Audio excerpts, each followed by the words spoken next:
Well, hello everyone, and welcome to the Centre for Comedy Studies research event, Comedy Matters, Performance, Power and Politics. My name is Dr Sharanya Murali, and I'm your chair for the evening. We'd like to begin by thanking the College of Business, Arts and Social Sciences, CBAS at Brunel, for supporting the event and for their ongoing support of the Centre for Comedy Studies research. We'll hear from each of our speakers today, and as they come on to speak, I'll briefly introduce them and hand over to them, and then we'll have a joint Q&A session afterwards. Following the panel, Kate Fox will perform a Northern Non-Mothering Neurodivergent stand-up spoken word medley as broadcast on Radio 4, performed in Northern English theatres and commissioned by the BBC's Contain Strong Language Festival, respectively. So, on that note, let me begin by introducing Simon Weaver. Simon is Senior Lecturer in Media and Communications in the Department of Social and Political Sciences and a member of the Centre for Comedy Studies Research at Brunel University, London. His research focuses on the rhetorical nature of humour and joking. This has included the rhetorical nature of racial and racist humour and other forms of offensive humour. Simon is currently researching the relationship between comedy and populism, and that's Simon for you. So on that note, over to you, Simon. Thanks for the kind introduction. Thanks everybody for coming along. Looks like we've got a huge crowd today, so that's fantastic. Just as terrifying talking to 107 people in a small room on your own, and it's slightly surreal. But anyway, today I'm going to talk about the some work I've been doing on populism and comedy for the past 4 years, I suppose, since the Brexit vote. The title is Images of Populism and Anti-Populism in United Kingdom National Newspaper Cartoons about Brexit. But I'm going to diverge from that a little bit. I think we first planned this talk last year, and I've moved on a little bit from where I was last year in terms of the research and the writing. So I'm writing a book at the moment on Brexit and comedy. It's actually finished. It's going to the publishers on Sunday night, so it's forthcoming. The Rhetoric of Brexit, Humour, Comedy, Populism, and the EU Referendum. So the title's very similar to the Racist Humour book. I thought, well, I couldn't think of anything else, so I went with that. The framework is broadly the same, so I'm looking at the relationship between comedy and populism. I set out with the intention of investigating, it seemed in 2016 that there was a huge kind of outpouring of satire and humour on Brexit, and I'm not a quantitative sociologist. I haven't counted exactly how many jokes there are about Brexit, but it seemed that it was quite topical. And obviously, and that comedians were making use of Brexit. So I was interested in that and investigating, why that was exactly. So that's what the book looks at. It looks at the relationship between Brexit, populism, and comedy.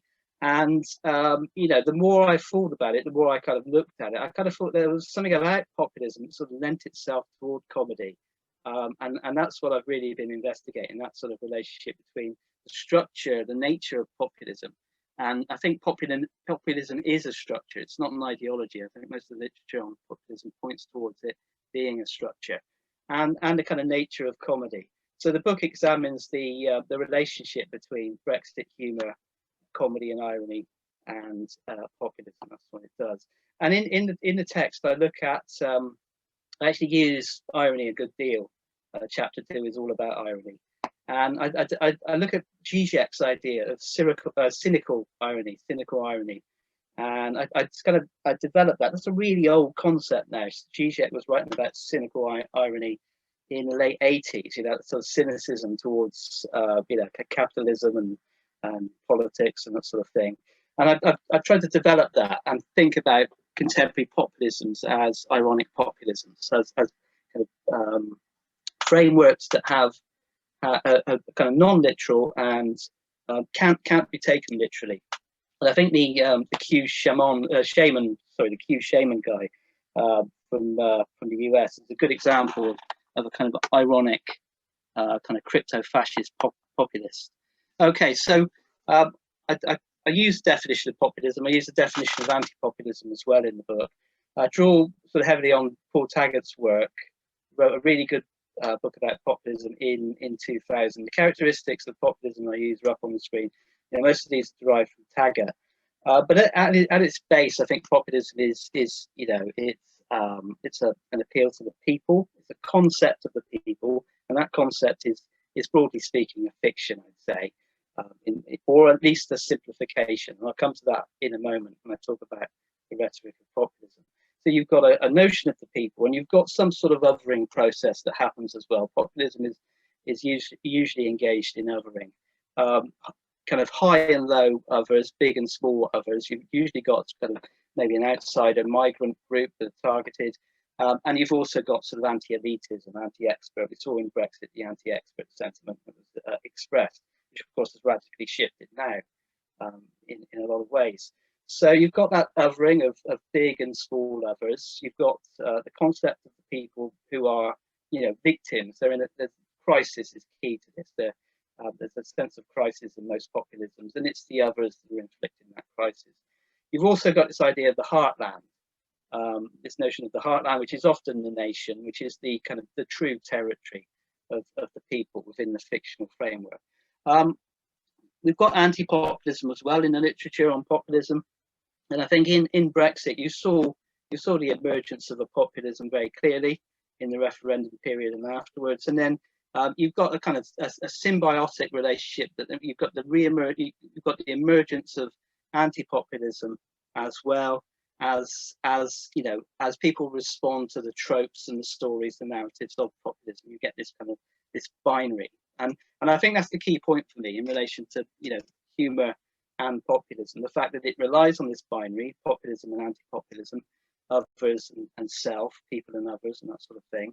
And, you know, of course, we know that binaries and incongruities are you know, the basic building blocks of a lot of, well, most, I suppose, some people say all, jokes and comedy. So that's the beginnings of the connection, that overlap in structure, the notion of binary, of splitting and of incongruities that can build from that. So the more I thought about it, the more I kind of, you know, thought that perhaps there were some significant connections between comedy and populism. And I'm going to try and kind of work through those now.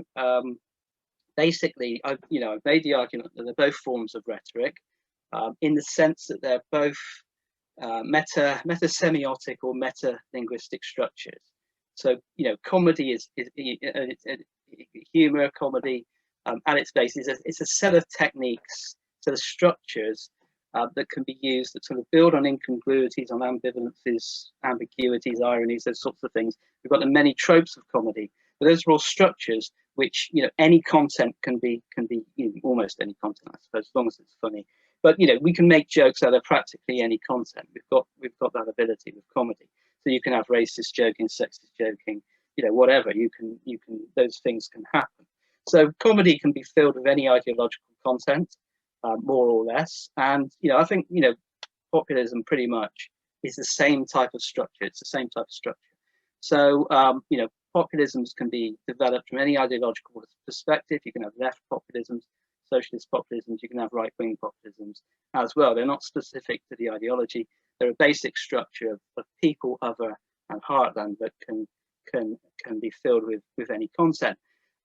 In terms of what I did with rhetorical devices in the book, I talk about a number of rhetorical devices that are specific to Brexit. So we've got a lot of hyperbole, we've got a lot of, you know, images of the apocalypse, exaggerations, you know, nostalgia. There are various tropes that appear in the Brexit comedy, and they translate exactly into, of course, the serious discourses on Brexit. So we've got David Davis, you know, talking about Brexit not leading to a Mad Max style post-apocalyptic landscape, or whatever the quote was, and that's, you know, that's used in comedy, in memes, and in various kind of, you know, sketches and that sort of thing.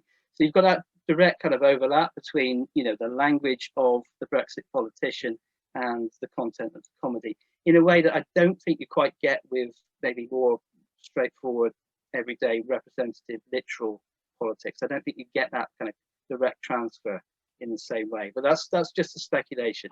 But the key kind of tropes of populism I think allegory is pretty important. Allegory, the idea of moral stories, of religious or political stories with a moral kind of a moral position that they assert, or I think that's there in populism. The people are always, they're wrong, they're on some sort of quest, and this connects nicely with the nostalgia and the kind of imagery of the future that you see in Brexit discourse and comedy. So that's I think a key device, that idea of allegory, populism as an allegory. And the only literature I could really find on that was a discussion of The Wizard of Oz as an allegory of populism, which isn't quite what I'm saying. And also metonym, this idea of the people. Both of these devices connect with the people. So the people are subject to some sort of moral wrong. There's a crisis that's leading to an issue. Metonym is similar to Freud's condensation. It's a reduction. And of course, in the idea of the people, you always have a reduction of a complexity to a kind of more simplistic concept of a people with kind of basic, ordinary, everyday characteristics. I'm thinking of Farage's quote on victory speech, of the ordinary, the decent, that kind of reduction of the complexity of a population. So those are the key tropes, I think, in populism. They are for me. This could probably be developed, and probably will be, by somebody else, hopefully, if it floats. But anyway, in terms of comedy, I've written about comedy and tropes, rhetoric before. Lots of people have done that. Arthur Aserberger has listed the 45 key devices in comedy. As I said, they're both kind of meta-semiotic. But there was another, and I've mentioned ideology already. They're both kind of devoid of ideology. It can be filled by ideological content, discursive content. But there was another thing that I quite liked. The conditions in which comedy and populism emerge seem to be similar as well. The literature on the emergence of populism talks about resentment, people feeling, it's not necessarily connected with poverty, connected with kind of feelings of relative disenfranchisement, or feelings that people aren't doing perhaps as well as they should be. So that kind of resentment-based or kind of connection with humour and superiority is something that I think there's a connection there between the emergence of notions of superiority and joking and populism. We've also got liminality. Normlessness is described in the populism literature as sort of a vacuum of norms, or a sudden change in social norms is described in the populism literature as something that connects with the emergence of populism. That's there in the humour literature in relation to the trickster. And of course, we've got structural incongruities, which is basically what I talk about in the book, the idea that both of these frameworks connect with structural incongruities. So I don't know quite how to describe the connection. I think it's meta-semiotic, and maybe they're kind of cousins, but that's a metaphor, so that doesn't really help. But let's move on. So one of the kind of the materials that I draw on in the book are newspaper cartoons. So I'm going to just go through some cartoons from Daily Telegraph, Observer, Guardian, and Sunday Telegraph, just around about kind of Brexit Day, which was the 31st of January 2020, wasn't it, I think? And you see the key concepts and the key themes of populism and anti-populism, clearly displayed in these cartoons, as you might expect. That's not surprising, really. But the key characteristics are displayed. And I've talked quite a lot about the theory and the book, so I haven't got too much time to spend talking about these cartoons. But it's a small sample. I looked at all of the cartoons in that 2-week period, and I talk about some of them in the book. And in the Telegraph, you see, before Brexit Day, the anticipation of celebration. You've got the image of Farage. I haven't said much about performance, but I think connecting comedy and populism. I think the populist politician is quite prone to appearing a lot like a stand-up comedian at times. I think you see that with Trump, with Farage, and with Boris Johnson. You see their use of humour, their use of ridicule, and I think you can see the connection between the framework there. That being a populist politician lends itself to incorporating sort of comedy and ridicule into your political performance. In the cartoons, you see that kind of celebration, pint in hand. He could be a maybe a 1970s, 1980s stand-up comedian, perhaps.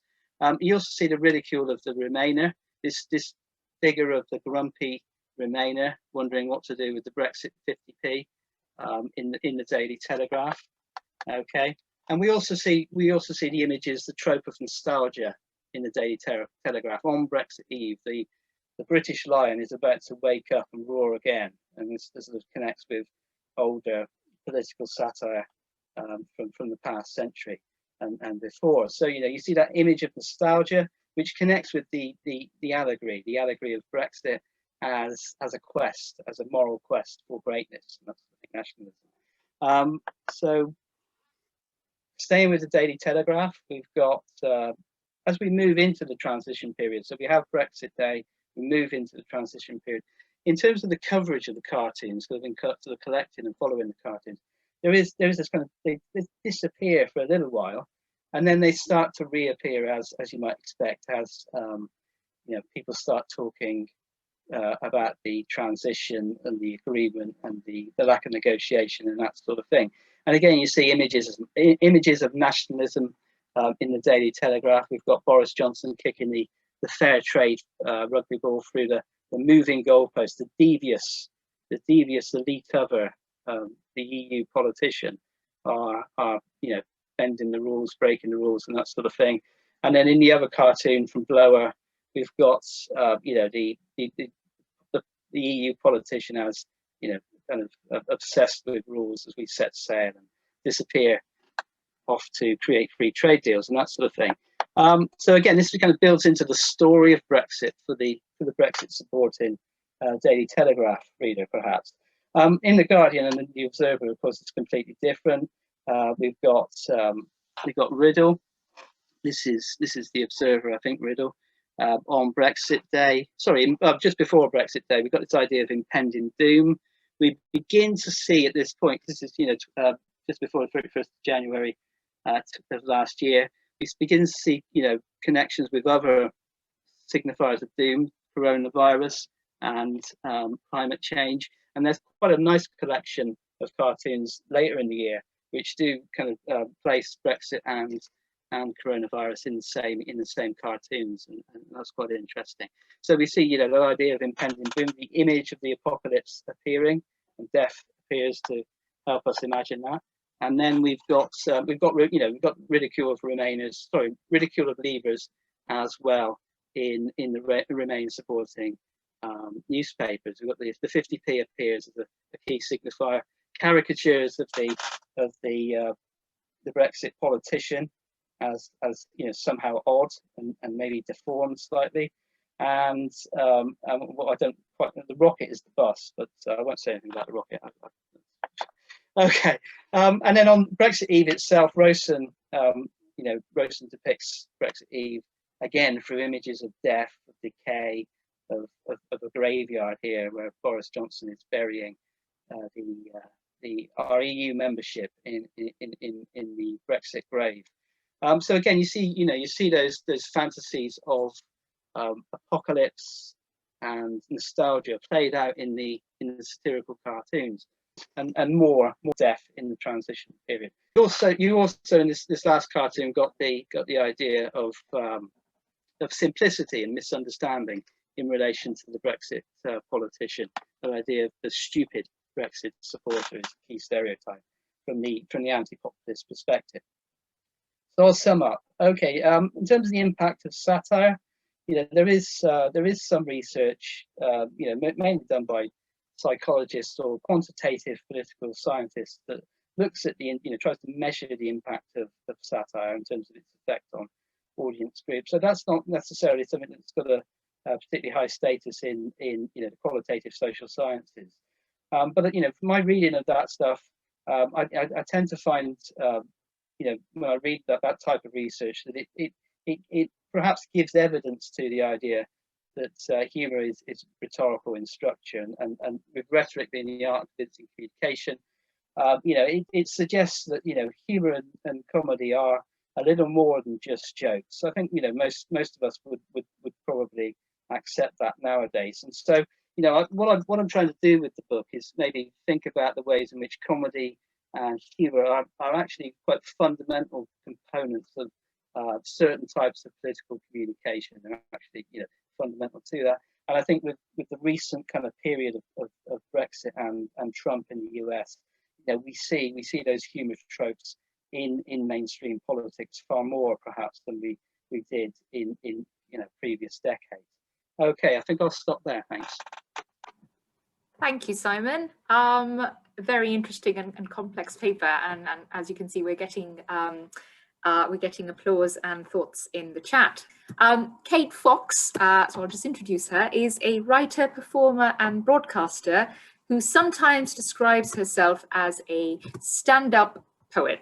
She has been a poet in residence on Radio 4's Saturday Live, Glastonbury Festival, and the Great North Run. She is a regular contributor to Radio 3's The Verb and presenter of Radio 4's Pick of the Week. Radio 4 broadcast her 2 half-hour comedy shows, The Price of Happiness in 2015 and a second series in 2017. Her stand-up spoken word show, Celebrating Northern Women, Where There's Muck, There's Bras, sold out several theatres in the north of England when it toured after being commissioned by the Great Exhibition of the North in 2018. She is now working on a book of the show for a major publisher. Her new show, Bigger on the Inside, uses a stand-up lecture format to explore the history of neurodiversity through a lens of Doctor Who, and was commissioned by the BBC's Contain Strong Language Festival in 2020. She is also currently writing a commission play about an imagined encounter between Ted Hughes and Bernard Manning for the Ted Hughes Festival. Over to you, Kate. Thank you very much. Hello, everyone. So I feel like one thing I kind of want to say is, because it was really weird hearing my own biography back, I'm going to talk about stand-up comedy, but given that I always talk about how stand-up comedy is context dependent and situationally based, it's based on the interaction moment by moment by audience and performer, I suppose I kind of want to say it feels relevant in ways that I don't yet know, that the stand-up comedy industry as we know it has been particularly devastated. Particularly devastated, perhaps even compared to some other entertainment industries by the pandemic, because generally for stand-up comedians there isn't much help or support available. And this is why for me it's been very handy being a poet as well, because I was able to get Arts Council support, Society of Authors support, and I'm very aware that stand-up comics can't.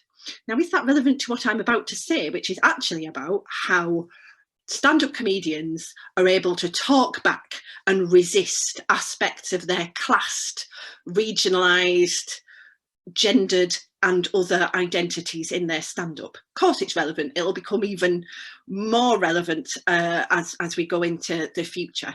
But for now it's hard for me not to want to see that as a kind of lens on what I'm talking about now, even though it's based on research from my PhD, which I completed in 2018, and I'm mainly going to talk from a paper that I published in Comedy Studies Journal in 2018. I'm slightly delaying the moment where I have to see if the screen sharing will work, but I think it will. It will. My paper is called Northerners, Non-Mothers and Others. Brilliant. Okay, yeah, it's based on that paper. I'll make the link available afterwards. I put shiny bits on. You can tell I'm missing performance because I had to put shiny bits on my title. I'm going to talk you through something called the northernness effect, which I am contending basically is something that impacts comedians from the north of England, whether they like it or not. It's a socio-cultural bias that affects how northern performers are received, promoted and rewarded. It impacts on performers' career trajectories and the strategies that they use with audiences inside and outside the north of England. Its embodied elements, particularly accent and body size, automatically convert higher legitimate cultural capital into lower cultural capital and cause performers to be read as working class, even though they might ordinarily be read as middle class on the basis of their education and income. So I'm obviously drawing on the work of the sociologist Pierre Bourdieu here, and his ideas on cultural capital, the stuff that you have through education, through your birth context, and that can be embodied or contained in external things like your qualifications. It potentially contains its own form of capital, which I would call northern capital, and that's linked to values of authenticity, community, humour and lack of pretension, the traditional working class values. The northernness effect often contributes to performers feeling in between two worlds in terms of their culture and identity when they navigate between fields in which it can operate as positive or negative capital. To make that a little bit less abstract, think of Northern English comedians. In our bottom right, left, how do mirrors work? I don't know, down there at the bottom anyway. Bernard Manning, club comic of the 70s. Known for his racist, sexist, offensive material, known for appealing to a, at the time, mainstream club audience, ran his own comedy club near Manchester. And I would say he is a prime example of the feminine grotesque, which is often projected onto Northern stand-up comics, male or female, as a means of symbolic violence. Really, the feminine grotesque is that which is abjected, cast out from acceptable expressions of gender. When I say acceptable, I suppose I mean normative middle-class expressions of gender. And actually, so often, to put it at its simplest, we have contemporary comedians like Peter Kay up there, Justin Morehouse up there, Gavin Webster from the Northeast, who have their bodies and their accents commented on. They're larger size, they're excessive, they're beyond normative middle-class masculinity or femininity. Too much of them, just too much. So are the women though. So Sarah Millican's voice and accent, Victoria Wood's voice and accent, often commented on as excessive. But there are ways that comedians can subvert that and resist that. And I'll come back to Sophie Willan and Lucy Beaumont in a bit, and I might briefly mention Maisie Adams. Gratuitous slide of Pierre Bourdieu. Je t'aime, indeed, Pierre. I did some quantitative research. I looked at 260 reviews of comedians. They were from British newspapers. And essentially, very briefly, there were indeed significantly more references to the embodied cultural capital of northern stand-ups versus southern stand-ups. So in one example, and there were 57 references to the regionality of the comic. If they were northern, only 23 if they were southern. And basically I took a sample of 13 northern, 13 southern, tried to control for class. References to body and appearance, 19 for the northerners, just 8 for the southerners. Often it was about size. So, for example, Sarah Millican was called mumsy and plump. And then reference to voice and accent, 15 for the northerners, just 3 references for the southerners. So comedians like Sarah Pascoe, who self-identifies as working class, was still unmarked when it came to references to her body and voice. Ditto Stuart Lee, Russell Kane, Russell Howard. So there was something about northernness specifically. And I built on Sam Friedman's brilliant work, Comedy and Distinction. It's the embodied rather than the objectified forms of cultural capital that largely distinguishes the privileged in the field of comedy. A lot of this carries over into laughter.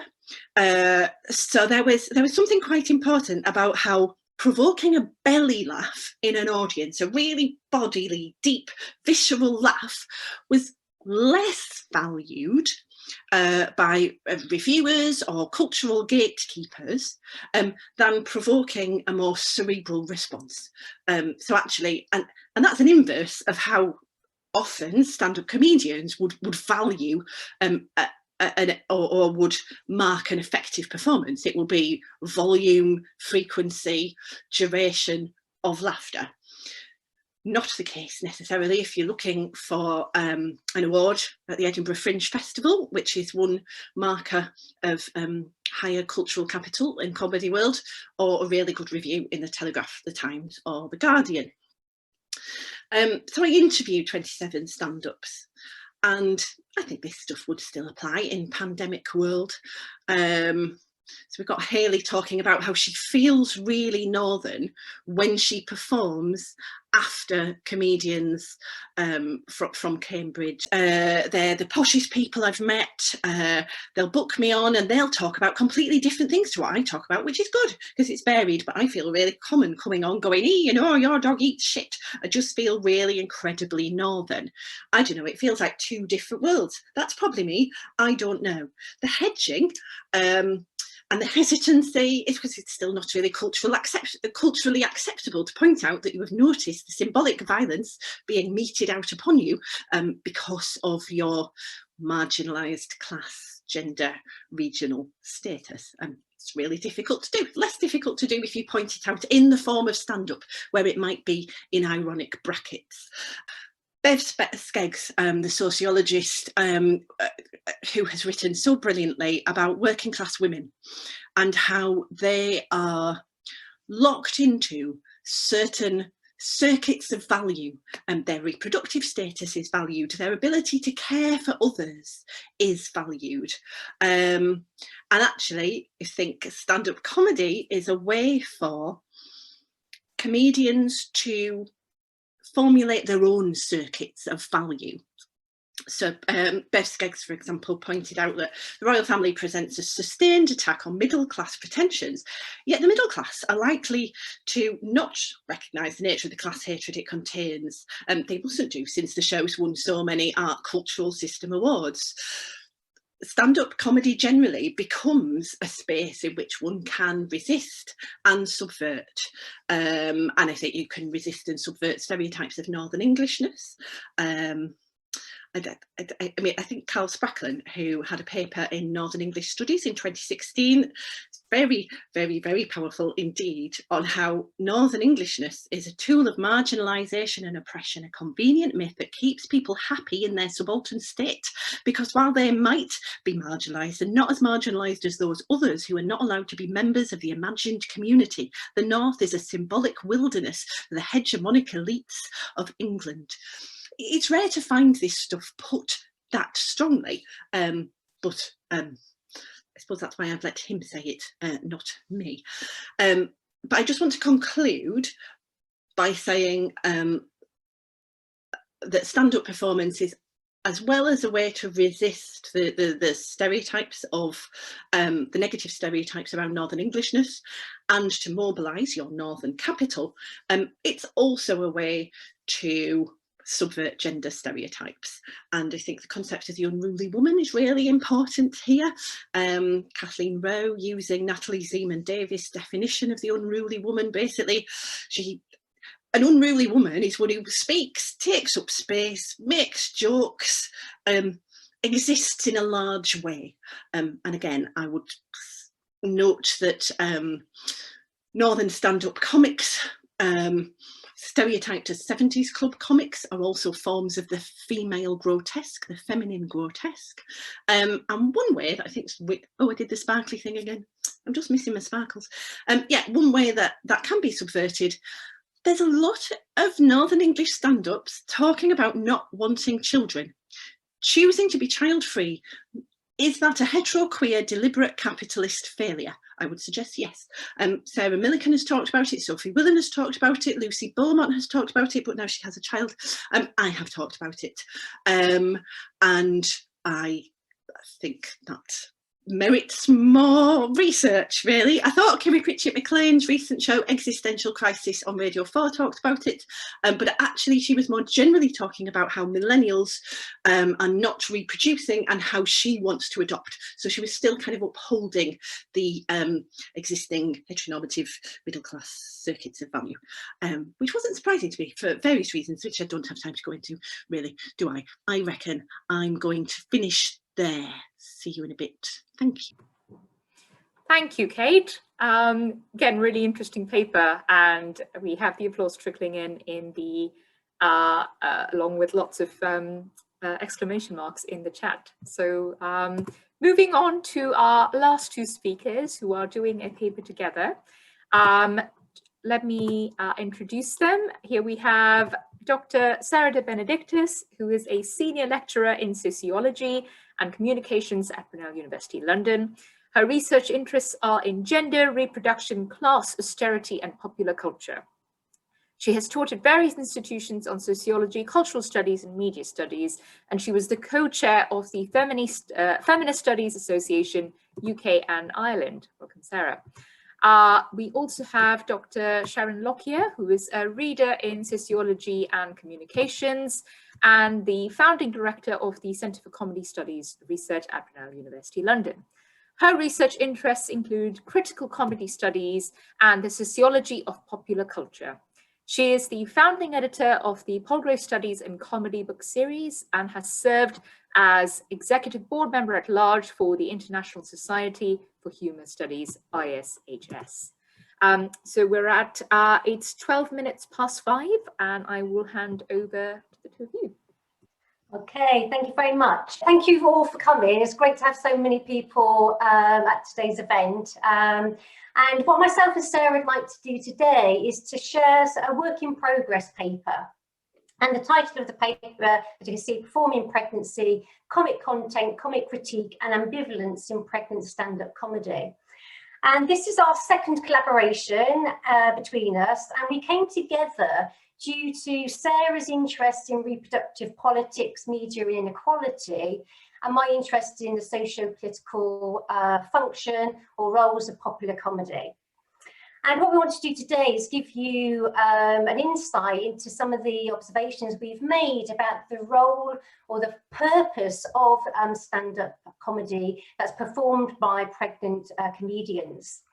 So just to sort of provide some sort of background details then, I think it's important to say that from live fringe performances through to mediated stand-up comedy, for example, on Netflix, you can see on the slide Amy Schumer's growing, really since the mid-2010s, we've noticed a new modality of comedic performance emerging, which we're referring to as pregnant stand-up comedy.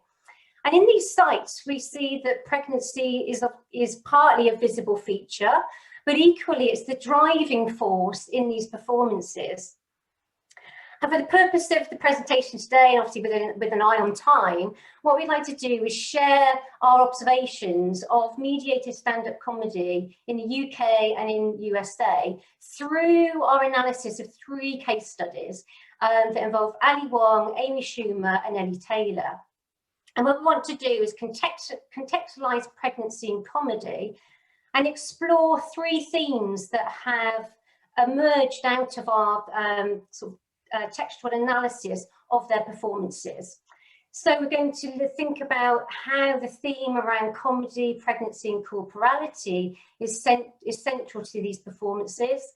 Then the second theme is the way in which these performances have an element of breaking pregnancy silences. And then the final theme is a theme that's tied up with cultural work and gender and also maternal inequality. And although we've separated out these themes for the purpose of the presentation and also the paper, what we argue is that ambivalence is central to these themes and runs across these 3 themes in order to help us understanding pregnant stand-up comedy. And in terms of ambivalence, we're drawing on sociological understanding of ambivalence, and also more recent understandings of how key ambivalence is to contemporary feminism. And here we're drawing on the work of Barnett-Weiser, Gill and Rottenberg to do that. So before I sort of hand over to Sarah, I just want to give you like a heads up, or I don't want to necessarily call it a spoiler alert, but some of the quotes that we've included on our slides are pretty explicit. So you've been warned, so it's up to you to whether you want to continue, but they are pretty explicit. So I'm going to hand over to Sara, who's going to contextualise pregnancy and stand-up comedy. Great, thank you, Sharon. So a number of feminist scholars have underscored and noted that while in the global north, historically, pregnancy has been hidden in the home or hospital, pregnant women now feature in a variety of media sites. So Imogen Tyler argues, drawing on Lauren Berlant, that in the 1970s, we saw the emergence of fetal celebrity. In the 1990s and the noughties, we saw pregnancy increasingly commodified, sexualized, and subject to new forms of aesthetic labor. Throughout the noughties and the 2010s, in line with a kind of intensification in neoliberal rhetoric, pregnancy has been kind of positioned as having ever more consumer purchase, and pregnant subjects are increasingly subject to more moral responsibility for their offspring. And this results in more and more representations, as well as institutional policing of pregnancy. So pregnancy is now a staple feature in advertising, film, television, social media, and apps. And what's interesting more recently, we've noticed, is that in line with the rise of popular feminism, as Sara Barnett-Weiser calls it, and neoliberal feminism, as Catherine Rottenberg calls it, which is kind of the rise of feminism more generally since around 2013, we've also seen more realistic representations of pregnancy and postpartum bodies. Social media and some forms of advertising have kind of focused on not airbrushing pregnant bodies, but rather representing pregnancy in all its flaws. And this follows a broader discourse that Gill and Elias talk about called Love Your Body discourses, whereby they argue that there has been a shift in how predominantly women are advertised to, whereby instead of it being about policing the body, it's about policing the mind instead. And it becomes about taking responsibility for how you feel, even though you're witnessing all these idealized bodies. And so this, we kind of argue, is related to this discourse. But nevertheless, these kind of newer, more raw depictions of pregnancy lend themselves very nicely to an emergence of pregnancy in comedy, which I'll let Sharon contextualize. Okay, so if we think about pregnancy representation, as Sarah just highlighted, it's often been in factual texts or dramatic texts or reality texts. But more recently, what we've seen is the way in which comedy has become almost like a primary site where representations of pregnancy are quite prevalent. And this might be interpreted as quite a banal observation, but I think it becomes really important when we think about how this might differ to how comedy and pregnancy have been represented. I'm thinking here of Joan Rivers, because she had a really interesting observation to make. So in a New York Times article by Elizabeth Harris, Joan Rivers recalls when she was on the Ed Sullivan Show in 1967, and she was not allowed to say that she was pregnant, and she wore a loose concealing dress to cover a baby bump. And instead of referring to her expectant baby, she was required to say, quote, "Soon I hear the pitter-patter of little feet." Okay, so that's sort of the context that we're working in. And what we're going to argue, as Simon and myself and others have argued, that these are significant performances due to comedy's paradoxical socio-political potentials.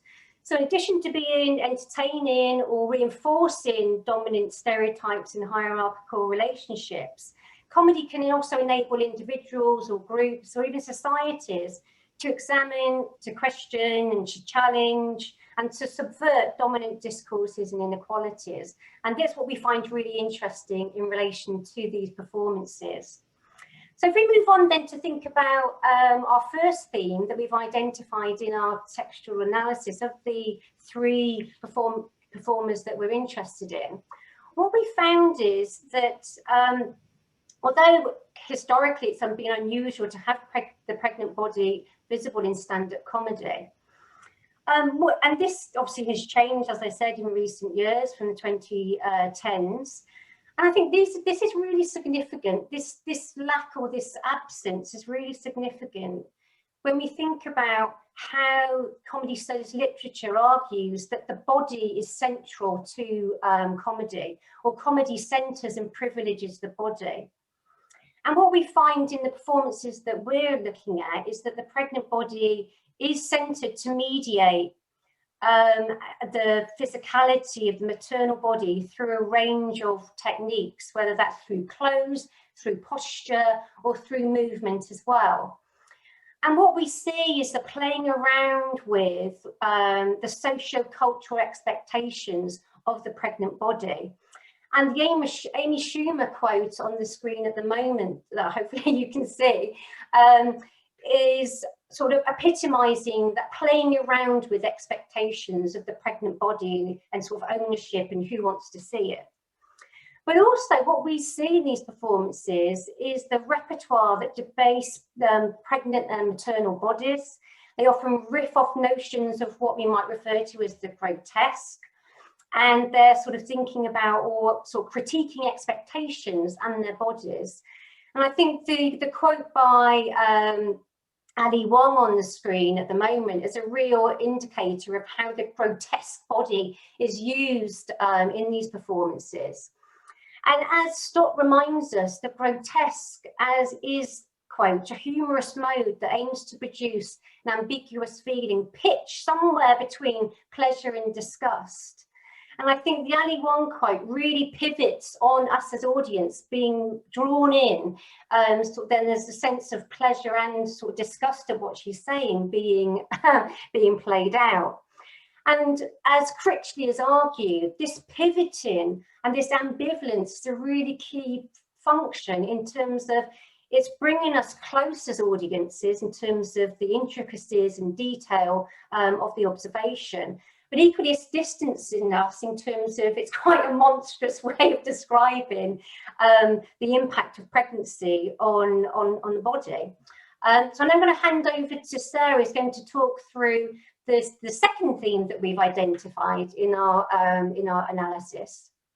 So the second theme we're talking about is breaking pregnancy silences, and this is to an extent related to the first theme. And what we found is that pregnant stand-up comedy reveals the unspoken or often hidden and taboo aspects of pregnancy, birth, and sometimes motherhood.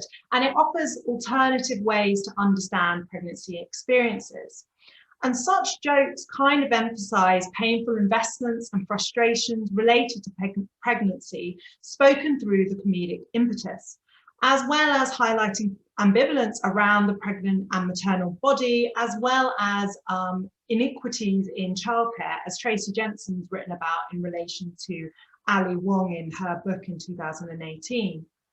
So such material really highlights ideals about middle-class, white, heterosexual ideals about having it all. And although some examples we see that whiteness is denaturalized, for example, through Ali Wong's work, that doesn't necessarily mean that the norms of kind of whiteness and white middle-class femininity aren't shaping these representations. So what this material highlights through the examples I've put up is that women, the kind of relationship whereby women are expected to both labour and care that Robbie has talked about, despite these things being seemingly and at times incompatible, is played through, and the ambivalence around this is played through the comedy material, as well as fears around infertility, particularly Ali Wong in the quote on the right, fears around perceived middle-class infertility, which Imogen Tyler writes about, that kind of highlights in the context where women are asked to delay reproduction, work, that fears around infertility rise. But what the material also highlights is that there is a rejection of what Joe Littler calls the mythology of the perfect. And the representations, like the representations that Littler analysed, and she looked at motherhood and television, speaks to a crisis around social reproduction under neoliberalism. So even though these comedy shows underscore these ambivalences, the comedians all do get pregnant, and they all are shown to work and care through performing on the comedy shows. So now I want to kind of turn to think about what critique these performances offer about cultural work and maternal inequality. So for some of the stand-up comedy routines, the comedians' working conditions while pregnant or subsequently after pregnancy form some of their routines, as these example highlights. So Ali Wong talks about the need for maternity leave, and Amy Schumer talks about having to do this stand-up because she's contractually obligated. And what's interesting is that pregnant comedians operate quite an interesting and potentially productive space to voice inequality related to pregnancy and maternity in relation to cultural production and representation.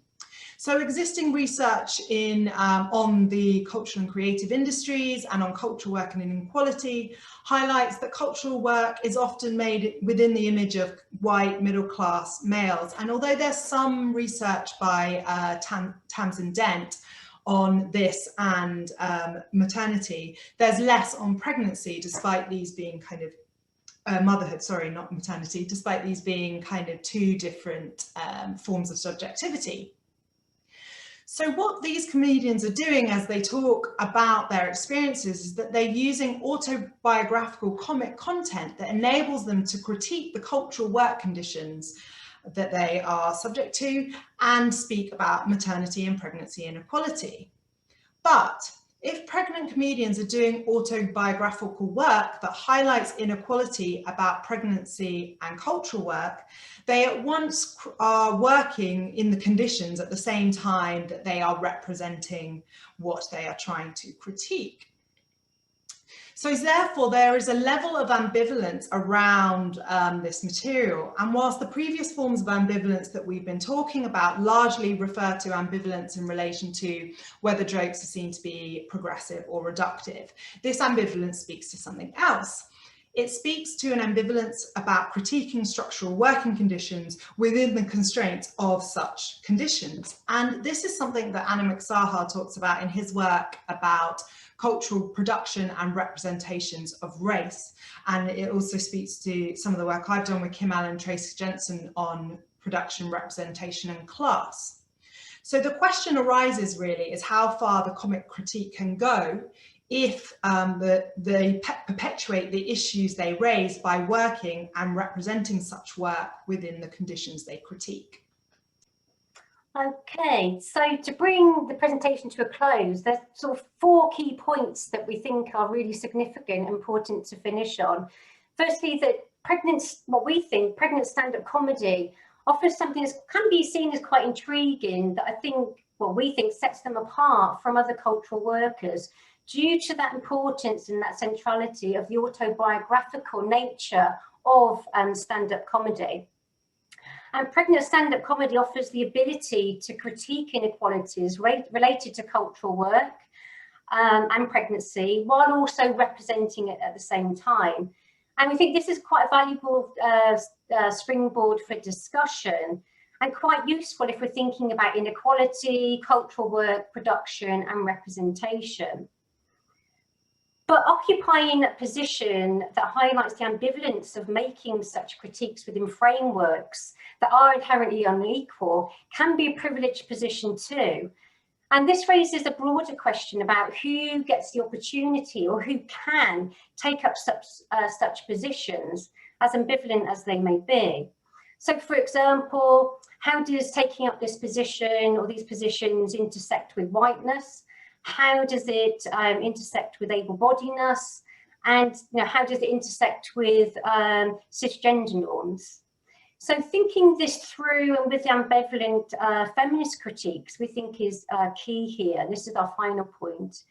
And in a special issue with Sarah Barnett-Weiser, Rosalind Gill and Catherine Rottenberg, where they discussed the theoretical components of contemporary feminism, we think Barnett-Weiser discusses the place of ambivalence in popular feminism in a really important, significant way. And one point that she makes is that popular feminist critiques are not necessarily, to quote her, politically vacuous, but rather it's precisely the ambivalence inherent to such performances and representations that must be understood in order to realise the productive space in popular and populist feminisms. Great, thank you so much, Sara and Sharon, both for navigating the technical glitch and also for such a stunning paper. So thank you for that. I wonder if at this point we can have all the panelists on board, just so we can begin a brief Q&A session. We've had some questions come in through the chat, and we'll use the time we have to talk through some of them and any others that come up, and then we'll move over to Kate's performance. So the first one is for Simon from Massey. How would you compare the political impact of humour and satire across the aisle? How does political persuasion change this impact? I think in the book I'm probably talking about the way in which a lot of the tropes are similar or reversed. So I think, you know, if we've got a humour of ridicule in Brexit exchanges between populism and anti-populism, then you see a kind of reversal of the tropes and a reversal of the stereotypes in the opposite position. I think, you know, really in the book I'm describing the process as a sort of symbiotic exchange, and as a self-perpetuating kind of cycle of exchange of discourse and ridicule and that sort of thing. So I think the impacts are probably, I'm not measuring impacts at all, I'm just talking about discourse. I would imagine that the uses of the humour are similar in the sense that they kind of basically entrench positions. I think, you know, most of the humour leads towards a sort of entrenching of the basic components of populism or anti-populism. Great, thank you, Simon. That's a really thoughtful response. There's one question that's come up that actually is something I noted down as well. So maybe it's something that links all three papers. So it's a question about how unruly bodies link all three papers. So in Simon's paper, I'm reading this as the fact that you talked a little bit about the physicality of the politicians as being similar to stand-up comedians. And Kate, in your paper, you talked about northernness and regionness. And I was thinking about how class, race, region all kind of intersect, you know, and accent, of course, as kind of across that. And in your paper, Sara and Sharon, you talked about the mothering body or the pregnant body, perhaps, as being unruly for or being performed in certain ways that can kind of contain that loneliness. And you spoke very specifically about whiteness as well, which I thought was really powerful. So I wonder if all three of you could perhaps take turns to respond. So we'll start with Kate and then move on to Sara and Sharon and then come on to Simon. Yeah, no, absolutely. I got overexcited at Neil's comment and clicked the thumbs up and then thought, oh, I didn't know what the thumbs up did on the answery thing, but it seemed to just agree strongly. And actually, perhaps, because I know Simon's paper was focusing mainly on cartoons, but as he says, it also applies in performance. And I would just want to raise a question/issue, which was a lot of stand-up comedians during the lead up to Brexit were talking about how very difficult it had suddenly become to do stand-up comedy, actually, because suddenly audiences were divided in a way they hadn't previously been.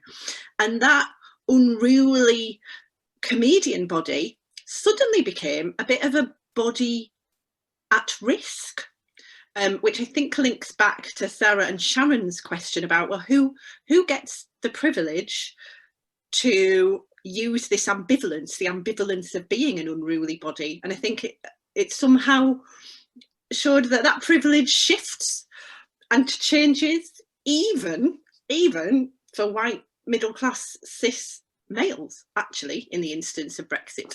Do you want me to come back on that, Kate? The B.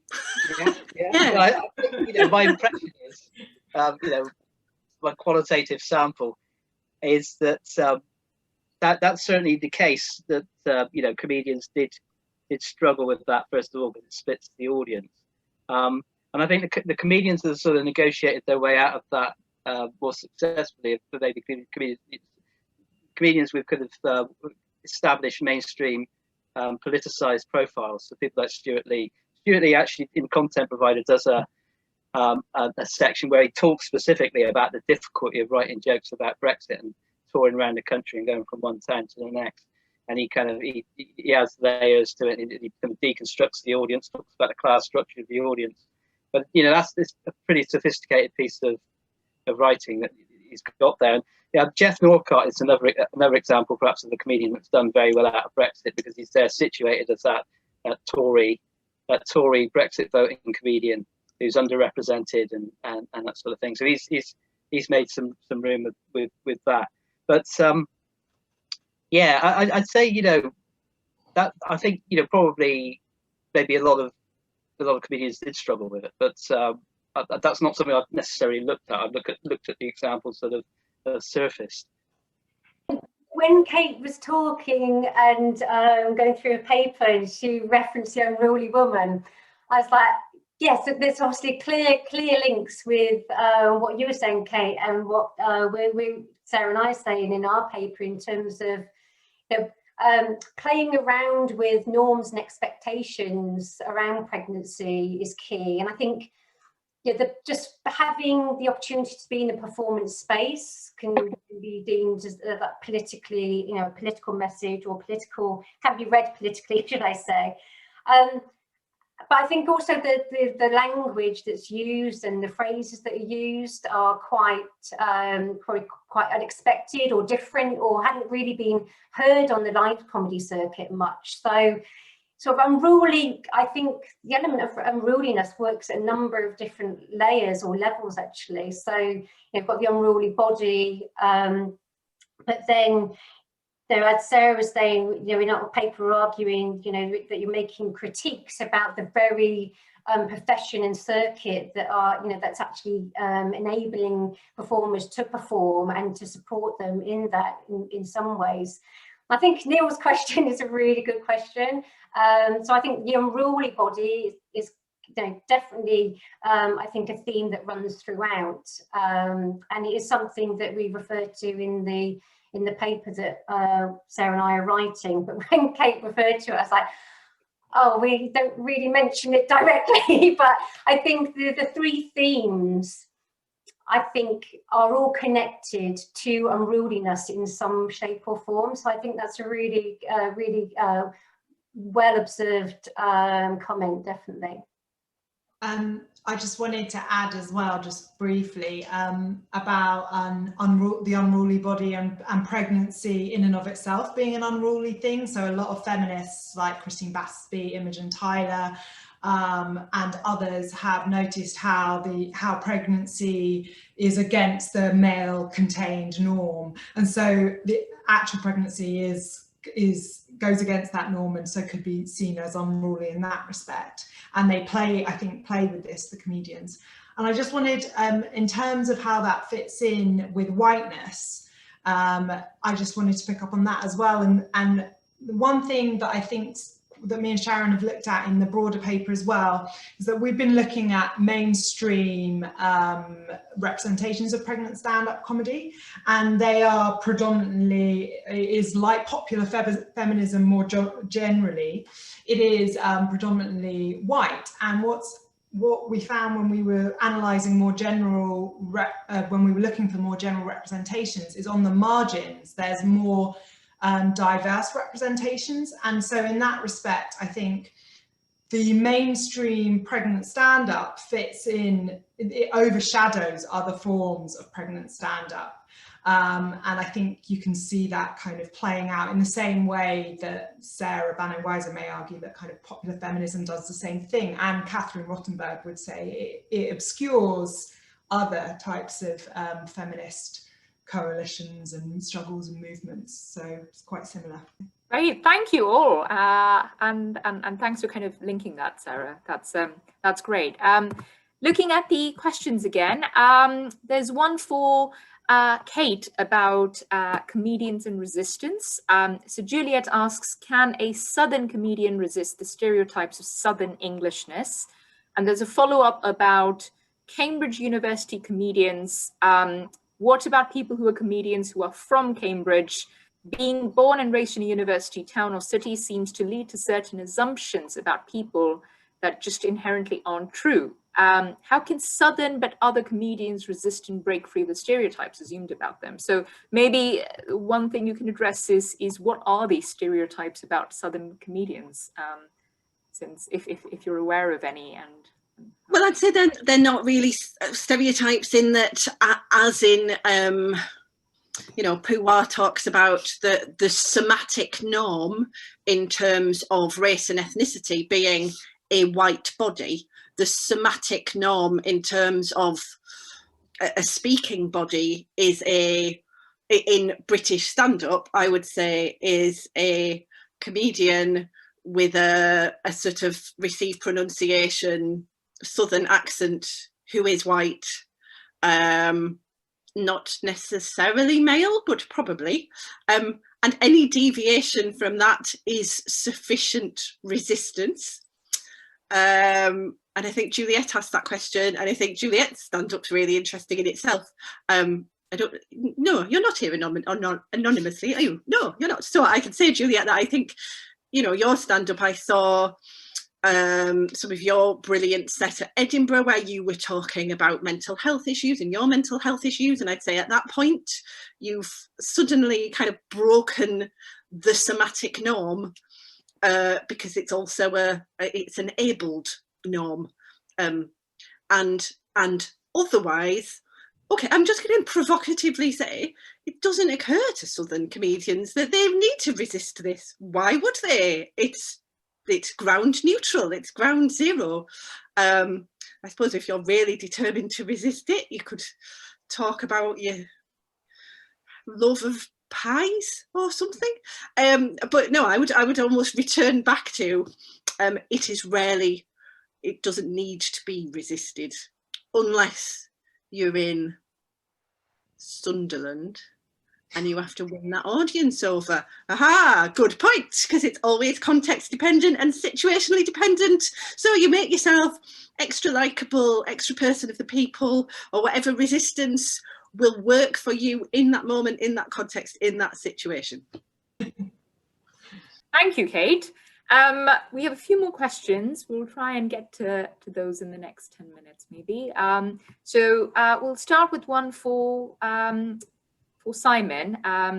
There's a question from Daphna or Daphna, apologies if I'm mispronouncing your name. Have you encountered what you'd qualify as non-populistic humour on Brexit? Which is something I wondered about as well. No, not really. I may not have been looking in the right places, but no, most of the humour seems to fit quite clearly into sort of being articulated from a leave or remain position. You know, because of the tropes of humour and the tropes of populism, most of the humour would tend to mobilise the tropes of populism to create jokes.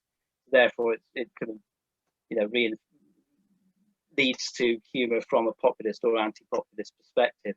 I'd say the only kind of the jokes that don't really fit in that framework that I've found are the kind of very tame, canned jokes, very gentle canned jokes about Brexit. There are a couple of canned jokes that I found online that you could probably be laughed at by anybody from any perspective. But for the most part, I think it's pretty entrenched. I think what you said about it entrenching and it not being extricated from those power structures that are kind of enabling those jokes in the first place, I think is a powerful point.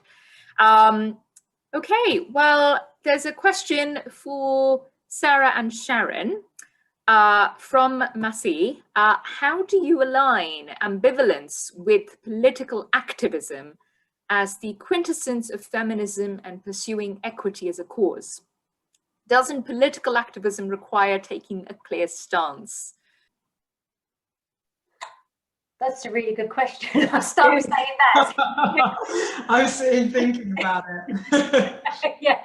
I suppose you can always have a political impetus at various different levels. And I suppose it depends on what type of ambivalence is being played out, whether it's sort of micro ambivalence about individual relationships, or is it a more sort of structural ambivalence that's being played out. And I think the sort of sociological ambivalence literature sort of, well, particularly an article that we've referred to, which revisits sociological ambivalence, sort of highlights that we need to think about ambivalence as multi-layered. So I suppose it depends on how the ambivalence is working and how that's picked up and interpreted by audiences. I suppose one thing that our paper focuses on is very much the performances and the performance space and the text of the performance. Whereas, we also need to think about the audiences as well, in terms of how do audiences use and make sense of those performances as well, which might lend itself to more sort of political outcomes. I don't know, Sarah, if you have anything else to add to that. Yeah, I just say in terms of ambivalence and political action, yeah, I think this is a really good question. I guess the thing that I'm kind of always thinking about is, as Sharon was talking about, was the different levels of ambivalence and how they're working and what function they're doing, and the jokes potentially are put forward for political action, but then, as we were talking about at the end, there's a very clear ambivalence going on in relation to working conditions and structural conditions that doesn't play out in quite the same way, I don't think. And I think, as Sharon says there, it's important to kind of actually try and understand what audiences, how they interpret ideologies and how they interpret what's going on, because there's only a certain level that we can kind of offer. And I think that's important, because when we're thinking about feminism, we're thinking, if a joke is a feminist act, it should have a kind of collective, there should then be a kind of collective movement in some respects. So yeah, we need to speak to audiences as well. Thank you. In some ways, we've come back full circle to the question of literacy, I think, which Simon talked about in his paper. Who is the joke for, I suppose, in some ways, because not everybody can read it in the same way. And the question of ambivalence also makes me think of post-colonial ambivalence as a kind of, again, like where is it coming from? And the operations of power there are quite complex, as you've said. So, Kate, maybe we can have one more for you, and then you can kind of take it on from there. So there's a question here. Do you find a difference in the sense of otherness in female white and non-white immigrant female comedians? So it's asking about white and non-white immigration in respect to women comedians, I think. A question from Dave now. Okay. In terms of my research, actually, looking at immigrant comedians in the north of England, if I say there are none, I'll be wrong, but there are not, as far as I know, professional stand-up comics currently working in the north of England who were not, that can't be right, is that right? Who were not born in England, and very few non-white. So I'm not best qualified to answer that question, I think. I actually think I think in some ways it brings us back to what we've been talking about, visibility and hypervisibility and, locations of power and nexus and all of those things. So very much thinking about who gets to operate in these circles and how, I think. Okay, well, on that note, I think I will hand over to you now because we are 2 minutes to 6.